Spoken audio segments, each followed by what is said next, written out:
केंद्रीय मंत्री नारायण राणे व मुख्यमंत्री एकनाथ शिंदेंच्या भेटीला पोहोचल्याने राजकीय वर्तुळात अनेकांच्या भुवया उंचावल्या आहेत.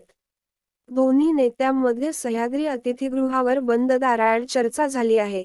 दुसरीकडे काही दिवसांपूर्वीच राज्यसभा निवडणुकीमध्ये उमेदवारीतून पत्ता कट झाल्यानंतर केंद्रीय मंत्री नारायण राणे नाराज असल्याची चर्चा देखील रंगली आहे. त्या अनुषंगाने आजची भेट महत्त्वाची मानली जात आहे. इच्छुक नाही, पण पक्षाचा निर्णय अंतिम. आगामी लोकसभा निवडणुकीसाठी मी इच्छुक नसून उमेदवारी संदर्भातील निर्णय पक्षाचे वरिष्ठ नेते घेतील, अशी सूचक प्रतिक्रिया नारायण राणे यांनी रत्नागिरीमध्ये बोलताना दिली होती. त्यामुळे नारायण राणे हे राज्यसभेचे उमेदवारीतून पत्ता कट झाल्यानंतर नाराज तर नाहीत ना, असा प्रश्न उपस्थित झाला होता. त्यामुळे लोकसभा निवडणुकीच्या पार्श्वभूमीवर नारायण राणे हे लोकसभेचे रिंगणात असतील की नाही, याची आता पुन्हा एकदा चर्चा सुरू झाली आहे.